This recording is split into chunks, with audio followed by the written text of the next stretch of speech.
रियासत पाकिस्तान के ऊपर मंडलाता रहा डिफ़ाल्ट का ख़तरा। दहशतगर्दी के वाक़यात में मुसलसल होता रहा इजाफा और उसके अलावा एक सियासी लीडरशिप की वापसी हुई जो कि शायद इस बार हमें चौथी बार प्राइम मिनिस्टर बनते हुए दिखाई दे रहे हैं। इल्लीगल अफ़गान्स को भेजा गया वापस। ये था पाकिस्तान का 2023।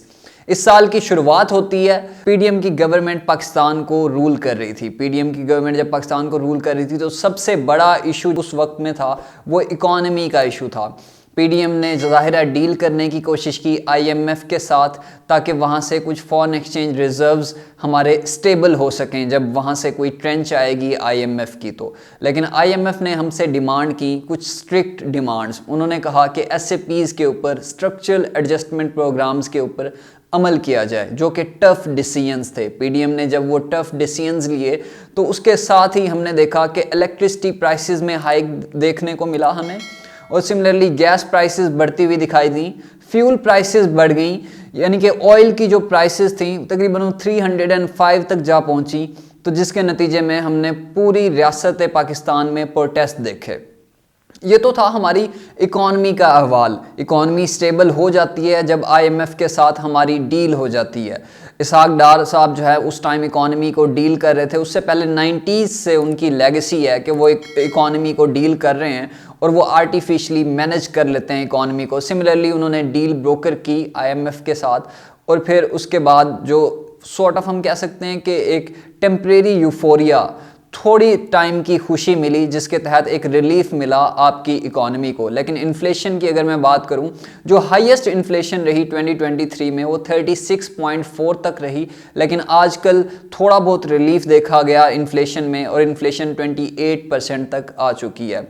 वर्ल्ड बैंक और बाकी जो इकोनॉमिक इंस्टीट्यूशंस हैं उन इदारों के मुताबिक अगर मैं बताऊं तो 2024 में शायद इन्फ्लेशन कम होती हुई दिखाई दे पाकिस्तान में, जो कि 24 से 26% तक इन्फ्लेशन पहुंच सकती है। जबकि 2023 में जैसे मैंने बताया वो 36.4 थी, तो उसके कंपैरिजन में ये इन्फ्लेशन जो है बहुत कम होगी 2024 में। ये तो था 2023 में हमारी मईशत का हाल। उसके अलावा एक और जो एक इम्पॉर्टेंट इवेंट रहा 2023 में वो थी पॉलिटिक्स। पॉलिटिक्स ज़ाहिर है पाकिस्तान की हमेशा टर्बुलेंट रही है, हमेशा पॉलिटिकल क्राइसिस हमारी रियासत फेस करती रही है, और ये साल भी कोई नया साल नहीं था। इस साल जो सियासी हवाले से अगर मैं बात करूं तो 2 से 3 इम्पॉर्टेंट इवेंट्स हुए। पहला इवेंट था इमरान खान का अरेस्ट। इमरान खान को अरेस्ट किया गया और उसके अरेस्ट करने के बाद उसकी पॉलिटिकल पार्टी को तोड़ने की कोशिश की गई, पॉलिटिकल पार्टी के खिलाफ क्रैकडाउन किया गया। 9 मई का इंसिडेंट हुआ और उसके बाद हम देखते हैं कि एक के बाद एक जो उनके पॉलिटिकल मेंबर थे, उनकी पार्टी के मेंबर थे, उन्होंने पार्टी को छोड़ना शुरू कर दिया और वो पाकिस्तान तहरीक-ए-इंसाफ छोड़ के शामिल होना शुरू हो गए इस्तेकाम पार्टी में, जो कि जहांगीर तरीन की तरफ से बनाई गई। उसके अलावा जो पॉलिटिकल पर्सपेक्टिव में एक और जो इम्पोर्टेंट इवेंट था वो था नवाज शरीफ की वापसी। नवाज शरीफ साहब हम देखते हैं कि अचानक से वापस आ जाते हैं, एक हीरोइक वेलकम उनको दिया जाता है, सारे केसेस उनके खिलाफ ख़त्म हो जाते हैं, दोबारा से वो शादी को अमीन करार दे दिए जाते हैं, इलेक्शन लड़ने की तैयारी उनके लिए शुरू हो जाती है।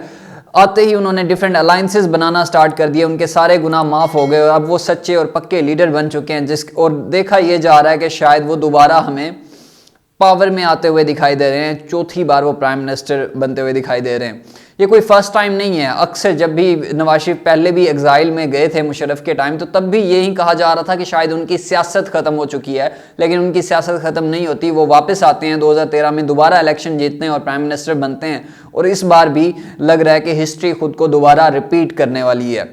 उसके अलावा सियासत के हवाले से जो चीज़ अहम थी वो एक नई जमात बनाई जाती है, इस्तेकाम पाकिस्तान पार्टी बनाई जाती है। इस पार्टी के हवाले से कोई बात सच इतनी कोई अहम नहीं है, क्योंकि ये पार्टी आप ऐसे कह सकते हो कि जिन मेंबर्स ने पाकिस्तान तहरीक-ए-इंसाफ छोड़ दी है वो सारे के सारे मेंबर्स जो है इस इस्तेकाम पाकिस्तान पार्टी के मेंबर बन चुके हैं। उसके अलावा अगर मैं बात करूं तो एक डिसीजन लिया गया इलीगल माइग्रेंट्स को वापस भेजने का, क्योंकि पाकिस्तान में दहशतगर्दी के वाक़यात में मुसलसल इजाफा हो रहा था और कैसे कैसे ये इजाफा हुआ, किन किन जगहों के ऊपर अटैक हुए, इसके ऊपर हम लोग पहले ही वीडियो बना चुके हैं, आप लोग देख सकते हैं हमारे ही चैनल के ऊपर। जब पाकिस्तान में दहशतगर्दी के वाक़यात में मुसलसल इजाफा हुआ तो पाकिस्तान ने ये मैसेज कन्वे किया अफगान गवर्नमेंट को, अफगान इंटरम सेटअप को, कि आप काइंडली इसको कर्ब करने की कोशिश करें, आप टेररिस्ट को सेफ हेवन्स प्रोवाइड मत करें, क्योंकि जब आप टेररिस्ट को सेफ हेवन्स प्रोवाइड करते हैं या फिर वहां पे इंस्टेबिलिटी आती है या वहां पे टेररिस्ट जमातें आती हैं तो सबसे पहले हम लोग अफेक्ट होते हैं, क्योंकि वो लोग हमारे पाकिस्तान में, रियासत पाकिस्तान में अटैक करते हैं, पर्टिकुलरली उन ट्राइबल एरियाज में अटैक करते हैं जहां पे एजुकेशन डेफिसिट है, इंफ्रास्ट्रक्चर डेवलपमेंट नहीं है। तो ये मैसेजेस कन्वे किए गए हमारी अथॉरिटीज़ की तरफ से, हमारी गवर्नमेंट की तरफ से, लेकिन इन मैसेजेस के ऊपर जो है ना बिल्कुल गौर नहीं किया गया अफगान गवर्नमेंट की तरफ से। जब उनकी तरफ से बिल्कुल भी हमें रिस्पांस नहीं आया तो हमारी स्टेट ने एक डिसीजन लिया कि हम लोग रिपेट्रिएशन करेंगे उन इलीगल अफगान्स की जो कि पाकिस्तान में रह रहे हैं। तकरीबन 5 मिलियन से 7 मिलियन के करीब इलीगल अफगान्स पाकिस्तान में रह रहे थे और उनके लिए जो है ना एक इशू किया जाता है नोटिस, और डिसीजन ये लिया जाता है कि इन सबको वापस भेजा जाएगा। इसके ऊपर इस डिसीजन के बाद पाकिस्तान और अफगानिस्तान के दरमियान जो ताल्लुकात थे वो मज़ीद ख़राब होना शुरू हो गए। और उसके बाद थोड़ी बहुत लीडरशिप का विजिट हमने देखा, फजलुर रहमान साहब वहाँ पे गए, बट गवर्नमेंट का ये कहना था कि वो अपनी इंडिविजुअल जो है ना वे में वहाँ पे गए हैं, रियासत पाकिस्तान का उससे कोई ताल्लुक नहीं है, वो उनकी इंडिविजुअल प्रेफरेंस थी, अपने पर्सनल मामलात के हिसाब से उनका वहाँ पे विजिट था, रियासत पाकिस्तान उसमें इन्वॉल्व नहीं है। ज़ाहिर एक बात बिल्कुल क्लियर है कि पाकिस्तान और अफगानिस्तान के दरमियान जो रिलेशंस हैं वो मज़ीद हमें ख़राब होते हुए दिखाई दे रहे हैं, जो कि कभी भी अच्छे नहीं रहे। एक तो ये डिसीजन था, और उसके अलावा इस इवेंट के अलावा अगर हम देखें तो वो जो इवेंट था बलोच प्रोटेस्ट के हवाले से इवेंट है एक, जिसमें जो बलूचिस्तान के जो लोग हैं उन्होंने क्वेटा से एक सफ़र शुरू किया और वो इस्लामाबाद आकर वो सफ़र ख़त्म हुआ, जिसमें उनकी कुछ डिमांड्स हैं, इलीगल जो डिस्प्लेसमेंट्स हैं, अबडक्शंस हैं, उन हवाले से, मिसिंग पर्सनस के हवाले से वो डिमांड कर रहे हैं रियासत से कि जो है ना ये जो इलीगल डिस्प्लेसमेंट्स हैं या फिर अबडक्शंस हैं इनको बंद किया जाए। लेकिन रियासत ने उसको भी हम कह सकते हैं कि उनके ऊपर भी असॉल्ट किया, उनको भी ब्रूट फोर्स के थ्रू जो है ना डील करने की कोशिश की गई। ये था 2023 का हाल अहवाल। 2023 एंड जब हो रहा था तो उसके साथ भी जो पीटीआई के ऊपर क्रैकडाउन है वो कंटिन्यू है, उनसे बल्ले का निशान छीनने की कोशिश की गई, जो कि फिर पेशावर हाई कोर्ट ने दोबारा रिवाइव कर दिया, लेकिन उस डिसीजन को भी दोबारा इलेक्शन कमीशन ऑफ पाकिस्तान ने चैलेंज कर दिया है। काफ़ी सारे जो पीटीआई के मेंबर्स हैं उनके जो डॉक्यूमेंट्स हैं उनको रिजेक्ट करने का सिलसिला जारी है। सो इलेक्शंस होने वाले हैं, ज़ाहिर है 2024 में हम एंटर तो हो चुके हैं, लेकिन एक तलवार अभी भी हमारे सर के ऊपर मंडलाती रहेगी कि क्या ये फ्री एंड फेयर इलेक्शंस होंगे या नहीं। तो नाजरीन, ये थी हमारी आज की वीडियो। आपसे मुलाकात होगी अगली वीडियो में, तब तक के लिए अल्लाह हामी व नासिर।